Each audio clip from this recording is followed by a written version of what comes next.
Good morning students. Commercial law ਦੇ ਵਿੱਚ ਅਸੀਂ ਚੈਪਟਰ ਕਰ ਰਹੇ ਹਾਂ ਆਫਰ ਐਂਡ ਐਕਸੈਪਟੈਂਸ। ਮੈਂ ਤੁਹਾਨੂੰ ਹੁਣ ਤੱਕ ਆਫਰ ਦਾ ਕੀ ਮੀਨਿੰਗ ਆ, ਉਹਦੇ ਕੀ ਅਸੈਂਸ਼ੀਅਲ ਐਲੀਮੈਂਟਸ ਹੈਗੇ ਆ, ਉਹ ਕਰਵਾ ਚੁੱਕੀ ਹਾਂ। ਅੱਜ ਅਸੀਂ ਜਿਹੜੇ ਟੌਪਿਕ ਡਿਸਕਸ ਕਰਨੇ ਆ ਉਹ ਹੈ, ਸਭ ਤੋਂ ਪਹਿਲਾਂ ਅਸੀਂ ਕਰਾਂਗੇ ਸਟੈਂਡਿੰਗ ਔਰ ਓਪਨ ਆਫਰ।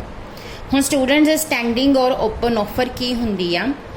ਜਦੋਂ ਕਿਸੇ ਆਰਗੇਨਾਈਜੇਸ਼ਨ ਨੂੰ ਬਹੁਤ ਜ਼ਿਆਦਾ ਕੁਆਂਟੀਟੀ ਵਿੱਚ ਗੁੱਡਸ ਦੀ ਰਿਕੁਆਇਰਮੈਂਟ ਹੁੰਦੀ ਆ, ਠੀਕ ਹੈ, ਐਂਡ ਉਸ ਵੇਲੇ ਉਹ ਕੀ ਕਰਦੀਆਂ ਨੇ, ਉਹਨਾਂ ਗੁੱਡਸ ਨੂੰ ਸਪਲਾਈ ਕਰਨ ਦੇ ਲਈ ਜਿਹੜੇ ਟੈਂਡਰਸ ਇਨਵਾਈਟ ਕਰਦੀਆਂ ਆ। ਉਹ ਜਿਹੜਾ ਐਡਵਰਟਾਈਜ਼ਮੈਂਟ ਦਿੱਤੀ ਜਾਂਦੀ ਆ, ਜਿਹਦੇ ਵਿੱਚ ਟੈਂਡਰਸ ਨੂੰ ਇਨਵਾਈਟ ਕੀਤਾ ਜਾਂਦਾ ਆ, ਉਹ ਕੋਈ ਆਫਰ ਨਹੀਂ ਹੁੰਦੀ, ਬਲਕਿ ਇੱਕ ਇਨਵੀਟੇਸ਼ਨ ਦਿੱਤਾ ਜਾਂਦਾ ਆ ਪਬਲਿਕ ਨੂੰ ਕਿ ਉਹ ਆ ਕੇ ਆਫਰ ਕਰਨ। ਆਫਰ ਕੀ ਕਰਨੀ ਆ ਕਿ ਉਹ ਕਿੰਨੀ ਕੁਆਂਟੀਟੀ ਗੁੱਡਸ ਦੀ ਕਿਸ ਰੇਟ ਤੇ ਸਪਲਾਈ ਕਰਨ ਲਈ ਤਿਆਰ ਆ। ਸੋ ਜਿਹੜਾ ਪਰਸਨ ਟੈਂਡਰ ਸੈਂਡ ਕਰਦਾ ਆ, ਭੇਜਦਾ ਆ, ਇਹਦਾ ਮਤਲਬ ਉਹ ਕੀ ਕਰਦਾ ਆ, ਆਫਰ ਕਰਦਾ ਆ, ਠੀਕ ਹੈ। ਔਰ ਜਦੋਂ ਇੱਕ ਆਫਰ ਜਿਹੜੀ ਆ ਕਿਸੇ ਆਰਟੀਕਲ ਦੀ ਕਿਸੇ ਪਾਰਟਿਕੂਲਰ ਰੇਟ ਤੇ ਕੰਟੀਨਿਊਸ ਸਪਲਾਈ ਦੀ ਕੀਤੀ ਜਾਂਦੀ ਆ ਫॉर ਅ ਡੈਫੀਨਿਟ ਪੀਰੀਅਡ, ਉਹਨੂੰ ਅਸੀਂ ਸਟੈਂਡਿੰਗ ਆਫਰ ਕਹਿ ਦਿੰਦੇ ਆ। ਸਟੈਂਡਿੰਗ ਆਫਰ ਕੀ ਆ ਕਿ ਜਦੋਂ ਤੁਸੀਂ ਕਹਿਣਾ ਆ ਕਿ ਤੁਸੀਂ ਜਿਹੜੀ ਹੈਗੀ ਆ ਇੰਨੀ ਕੁਆਂਟੀਟੀ ਮਟੀਰੀਅਲ ਦੀ ਇਸ ਰੇਟ ਤੇ ਇਸ ਟਾਈਮ ਪੀਰੀਅਡ ਤੱਕ ਲਗਾਤਾਰ ਸਪਲਾਈ ਕਰੋਗੇ, ਤਾਂ ਉਹਨੂੰ ਅਸੀਂ ਕਹਿ ਦਿੰਦੇ ਆ ਸਟੈਂਡਿੰਗ ਆਫਰ। ਸੋ ਇਹ ਜਿਹੜੀ ਆਫਰ ਹੁੰਦੀ ਆ, ਸੱਚ ਆਫਰ ਦੋ ਐਕਸੈਪਟਡ, ਇਹ ਉਨੀ ਦੇਰ ਤੱਕ ਜਿਹੜੀ ਆ ਕੰਟਰੈਕਟ 'ਚ ਕਨਵਰਟ ਨਹੀਂ ਹੁੰਦੀ ਜਿੰਨੀ ਦੇਰ ਤੱਕ ਐਕਚੁਅਲ ਆਰਡਰ ਪਲੇਸ ਨਹੀਂ ਕਰਤਾ ਜਾਂਦਾ।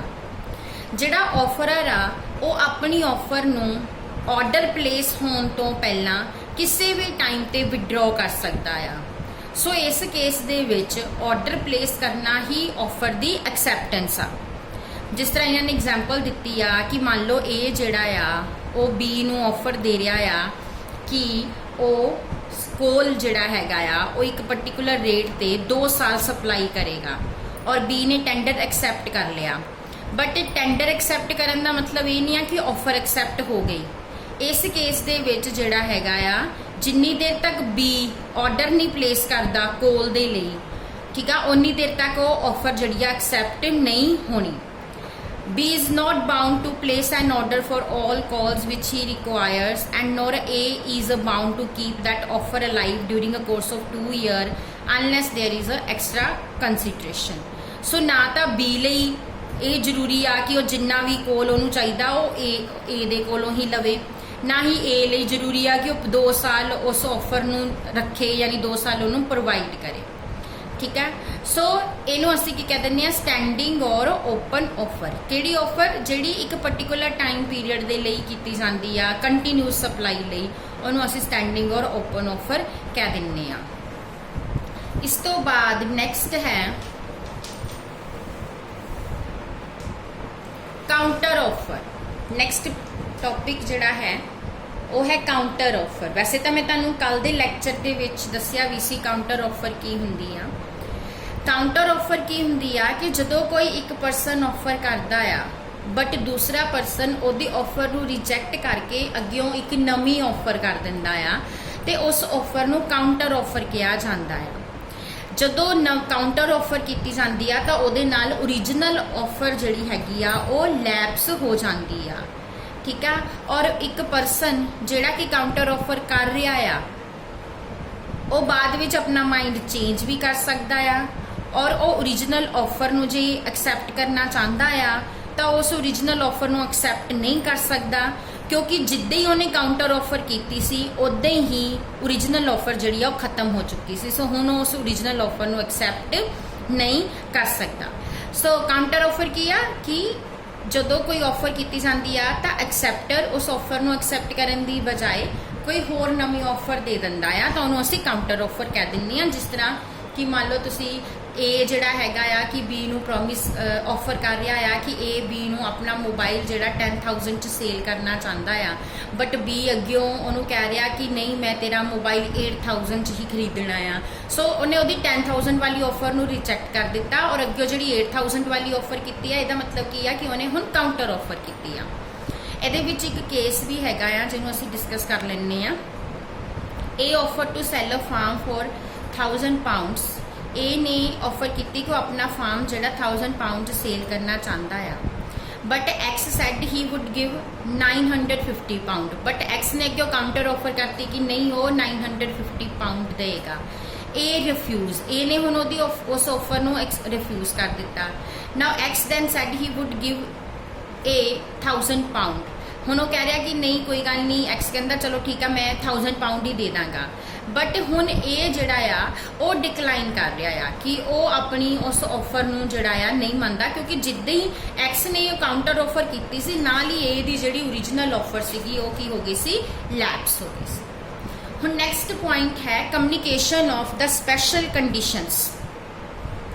मैं तुहानूं कहा सी कि offer may be a conditional, offer जी कंडीशनल हो सकती आ, मीनस ऑफर करन दे टाइम ते किसी तरह की कोई कंडीशन उहदे नाल अटैच की जा सकती है। बट उस केस दे विच की सी कि उस ऑफर की एक्सैप्टेंस तां ही हुंदी आ जे उस कंडीशन की भी एक्सैप्टेंस होवे। सो जदों कॉन्ट्रैक्ट दे विच किसी तरह दी कोई स्पैशल टर्म्स या कंडीशनस लगा दित्तियां जांदियां आ, then they must not be specifically stated. वो स्पैसीफिकली बोलियां नहीं जांदियां बट कम्युनिकेट जरूर कीतियां जांदियां आ कंसर्नड पार्टी नूं। सो ये ड्यूटी बन जाती है परसन की जिहड़ा भी डॉक्यूमेंट नूं डिलीवर कर रहा आ कि वो एक्सैप्टर नूं इस गल का नोटिस देवे कि कुछ पर्टिकुलर टर्म्स और कंडीशनस ने जिहड़ियां कि उस डॉक्यूमेंट्स दे विच मैंशन कीतियां गईयां आ। फिर इहदे विच एक केस की आ, P bought a steamer ticket on the face of which were these words only, Dublin to Whitehaven।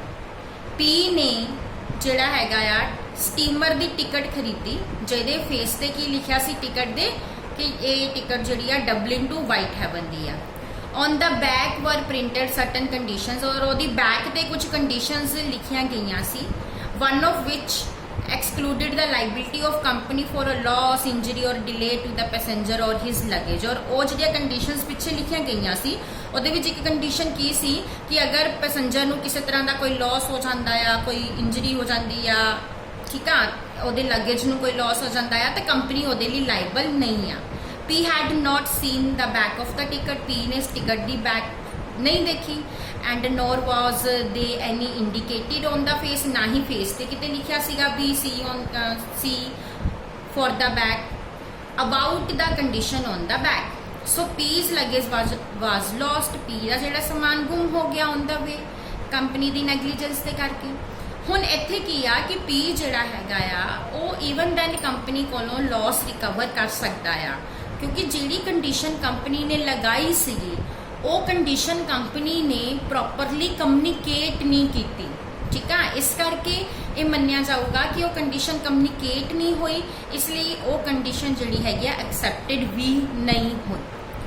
सो ये नाल की आ कि लिखना पैंदा आ, जे तुसी मान लो अगर पिछे अगे लिख दिता फेस ते लिख देंदे for the condition see back, conditions लई तुसी पिछे देखो, दैन फिर वो मन्निया जाना सी कि कंडीशनस जड़ियां हैगियां उन्होंने कम्युनिकेट कीतियां गईयां। सो इस तरीके दे नाल अगर कंडीशनस लगाइयां जांदियां ने तो उन्हां दी प्रॉपर कम्युनिकेशन जड़ी आ होनी जरूरी हुंदी आ। इस तो इलावा कुछ होर केसिस भी हैगे आ दे विच जिहड़ी तुसी आपे जिहड़े आ स्टडी कर लेने। उस तो बाद नैक्सट पॉइंट जिहड़ा है वो है प्रिंटेड कॉन्ट्रैक्ट्स दा। मैं तुहानूं स्टैंडर्ड फॉर्म कॉन्ट्रैक्ट्स दस्से सी, सेम उस तरह ही प्रिंटेड कॉन्ट्रैक्ट्स हुंदे आ जिहड़ियां बिग ऑर्गेनाइजेशंस ने, LIC आ, इंडियन रेलवे आ, वो हर रोज़ थाउजेंड्स ऑफ कॉन्ट्रैक्ट्स साइन करदियां आ। सो उन्हां लई ये मुश्किल हो जाता है कि वो हर परसन दे लई एक सैपरेट कॉन्ट्रैक्ट तैयार करन, क्योंकि रोज़ एक दिन दे विच हज़ारां कॉन्ट्रैक्ट बन रहे आ, हज़ारां इंश्योरेंस पॉलिसीज जड़ियां आ बेचियां जा रही, हज़ारां टिकटां जड़ियां आ रेलवे वो बुक करती आ। सो उन्हां लई पॉसिबल नहीं है कि हर बंदे लई अलग अलग तो एक कॉन्ट्रैक्ट जिहड़ा फ्रेम करन। सो इसे करके उत्थे की करदे आ प्रिंटेड कॉन्ट्रैक्ट, जिन्हों असीं स्टैंडर्ड फॉर्म कॉन्ट्रैक्ट भी कहने आ, वो जिहड़े आ यूज़ कीते जांदे आ। सो ये जिहड़े स्टैंडर्डाइज कॉन्ट्रैक्ट्स हुंदे आ इहदे विच बहुत सारियां टर्म्स कंडीशनस लिखियां गईयां हुंदियां आ, जिहदे विच कॉन्ट्रैक्ट के अंडर जो लाइबिलिटीज़ आ वो भी सारियां मैंशन कीतियां हुंदियां आ। ਸੋ ਜੋ ਵੀ ਉਹਨੂੰ ਸਾਈਨ ਕਰ ਰਿਹਾ ਆ ਉਹਦੀ ਡਿਊਟੀ ਬਣਦੀ ਆ ਕਿ ਉਹ ਪ੍ਰੋਪਰਲੀ ਉਹਨਾਂ ਟਰਮਸ ਔਰ ਕੰਡੀਸ਼ਨਸ ਨੂੰ ਪੜ੍ਹ ਕੇ ਸਾਈਨ ਕਰੇ, ਕਿਉਂਕਿ ਜੇ ਉਹ ਸਾਈਨ ਕਰਦਾ ਇਟ ਮੀਨਸ ਉਹ ਉਹਨਾਂ ਸਾਰੀਆਂ ਟਰਮਸ ਔਰ ਕੰਡੀਸ਼ਨਸ ਦੇ ਨਾਲ ਐਗਰੀ ਕਰ ਰਿਹਾ ਆ। ਠੀਕ ਆ। So individual deserve to be protected against the possibility of exploitation inherent in a such contract, ਕਿਉਂਕਿ ਇੱਥੇ ਬਹੁਤ ਜ਼ਿਆਦਾ ਚਾਂਸਿਸ ਹੁੰਦੇ ਆ ਕਿ ਜਦੋਂ ਅਸੀਂ ਸਾਈਨ ਕਰਦੇ ਆ ਫਾਰਮਸ, ਅਸੀਂ ਕਦੀ ਵੀ ਕੰਡੀਸ਼ਨਸ ਨਹੀਂ ਪੜ੍ਹਦੇ ਪ੍ਰੋਪਰਲੀ, ਫਾਰਮ ਨੂੰ ਪੜ੍ਹਦੇ ਹੀ ਨਹੀਂ ਆ, ਬਸ ਜਿੱਦਾਂ ਸਾਨੂੰ ਕਿਹਾ ਜਾਂਦਾ ਆ ਅਸੀਂ ਆਪਣੀ ਡਿਟੇਲ ਭਰ ਕੇ ਸਾਈਨ ਕਰ ਦਿੰਦੇ ਆ, ਤਾਂ ਇਹਦੇ ਨਾਲ ਐਕਸਪਲੋਇਟੇਸ਼ਨ ਦੇ ਚਾਂਸਿਸ ਜਿਹੜੇ ਆ ਬਹੁਤ ਜ਼ਿਆਦਾ ਵੱਧ ਜਾਂਦੇ ਆ।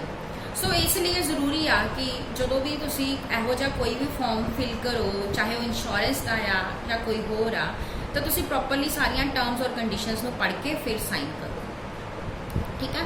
So in recent times the court have adopted various, court ਨੇ ਬਹੁਤ ਸਾਰੇ ਪ੍ਰੋਟੈਕਟਿਵ ਮੈਜਰਸ ਲਏ ਆ ਤਾਂ ਕਿ ਲੋਕ ਜਿਹੜੇ ਨੇ ਉਹਨਾਂ ਨੂੰ ਕੰਟਰੈਕਟਸ ਵਿੱਚ ਜਿਹੜੀਆਂ ਅਨਰੀਜ਼ਨੇਬਲ ਟਰਮਸ ਮੈਂਸ਼ਨ ਕੀਤੀਆਂ ਜਾਂਦੀਆਂ ਉਹਨਾਂ ਤੋਂ ਪ੍ਰੋਟੈਕਟ ਕੀਤਾ ਜਾ ਸਕੇ, ਤਾਂ ਕਿ ਕੰਟਰੈਕਟਸ ਦੇ ਵਿੱਚ ਇਹੋ ਜਿਹੀਆਂ ਜਿਹੜੀਆਂ ਟਰਮਸ ਨੇ ਉਹ ਨਾ ਇਨਕਲੂਡ ਕੀਤੀਆਂ ਜਾਣ। ਸੋ ਇਹਦੇ ਨਾਲ ਹੀ ਇਹ ਟੌਪਿਕ ਵੀ ਸਾਡਾ ਖਤਮ ਹੁੰਦਾ ਆ। ਇਸ ਤੋਂ ਬਾਅਦ ਨੈਕਸਟ ਸਾਡਾ ਟੌਪਿਕ ਹੈਗਾ ਆ ਐਕਸੈਪਟੈਂਸ ਦਾ। ਸਟੂਡੈਂਟਸ, ਇਹ ਐਕਸੈਪਟੈਂਸ ਦਾ ਟੌਪਿਕ ਅਸੀਂ ਨੈਕਸਟ ਲੈਕਚਰ ਦੇ ਵਿੱਚ ਡਿਸਕਸ ਕਰਾਂਗੇ। Thank you.